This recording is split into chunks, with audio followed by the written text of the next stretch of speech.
على سيدنا ومولانا محمد وعلى آل سيدنا ومولانا محمد وبارك وسلم.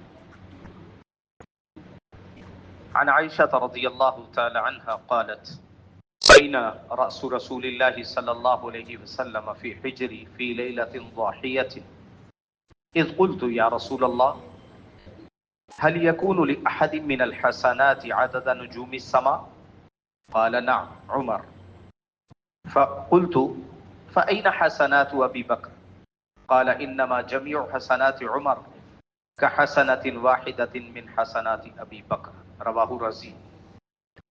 حضرت سیدہ عائشہ رضی اللہ تعالیٰ عنہ بیان کرتی ہیں کہ رسول اللہ صلی اللہ علیہ وسلم نے اپنا سر مبارک میری گود میں رکھا ہوا تھا اور ستاروں بھری رات تھی. تو میں نے اللہ کے نبی صلی اللہ علیہ وسلم سے عرض کیا کہ کیا کسی کی اتنی نیکیاں بھی ہیں جتنے یہ ستارے ہیں؟ تو رسول اللہ صلی اللہ علیہ وسلم نے ارشاد فرمایا ہاں بالکل ہے، عمر کی ہے. تو میں نے فوراً پوچھا، بلکہ ایک روایت میں وضاحت ہے، سیدہ عائشہ بیان کرتی ہیں کہ میرے ذہن میں یہ تھا کہ میرے والد کا نام لیں گے، ابو بکر کا نام لیں گے، لیکن جب عمر کا نام لیا تو میں حیران رہ گئی. اس لیے پھر میں نے پوچھا فَأَيْنَ حَسَنَاتُ أَبِي بَكْرٍ، اگر ستاروں جتنی نیکیاں عمر کی ہیں تو ابو بکر کی نیکیاں کہاں چلی گئی؟ تو رسول اللہ صلی اللہ علیہ وسلم نے ارشاد فرمایا انما جمیع حسنات عمر کا حسنات واحدۃ من حسنات ابو بکر، کہ ابو بکر کی ایک نیکی عمر کی ساری نیکیاں اس کے برابر ہیں. اور اس میں دو باتیں اہل علم نے بیان کی. ایک تو یہ کہ جو رات اللہ کے نبی صلی اللہ علیہ وسلم کے ساتھ غار ثور میں گزاری تھی، ان راتوں میں سے یہ جو نیکی تھی ہجرت کے سفر میں ساتھ دینا، اس نیکی کا مقابلہ عمر رضی اللہ تعالیٰ عنہ کی نیکیاں نہیں کر سکتی.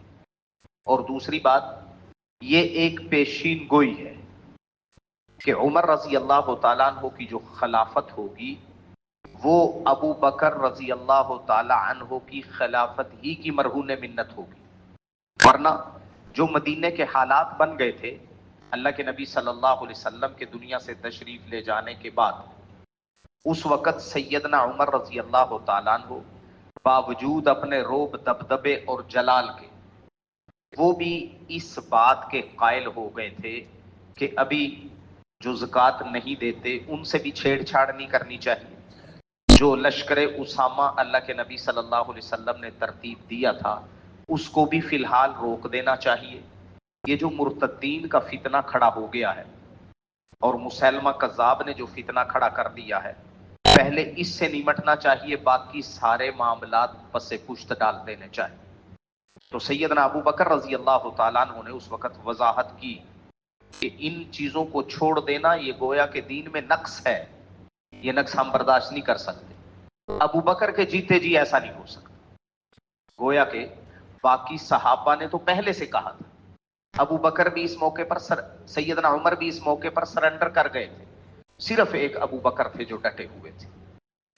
اس وجہ سے سیدنا عمر رضی اللہ تعالی عنہ کو جو خلافت ملی وہ ابو بکر رضی اللہ تعالی عنہ کی پالیسیوں اور انہی کی فہم و فراست کی وجہ سے سارے فتنے دب گئے تھے.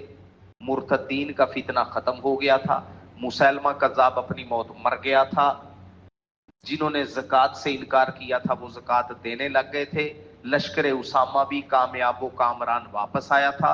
یعنی سارے معاملات جو بکھرے ہوئے، جو فتنے تھے، وہ سارے ابو بکر رضی اللہ تعالیٰ عنہ نے ختم کر کے ایک پرامن سلطنت سیدنا عمر کے حوالے کی تھی.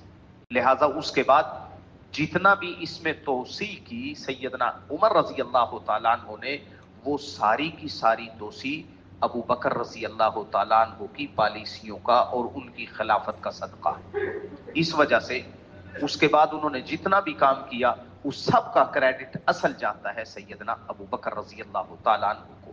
اسی پریڈکشن کی طرف اشارہ ہے، اسی پیشین گوئی کی طرف اشارہ ہے اس حدیث میں کہ عمر جتنا کچھ بھی کرتے جائیں، یہ جو خلافت والا معاملہ بالکل صحیح سلامت پر امن بنا کے ابو بکر عمر کے حوالے کر کے جائیں گے، اس کے بعد عمر کی ساری نیکیاں وہ ابو بکر ہی کے کھاتے میں جائیں گی۔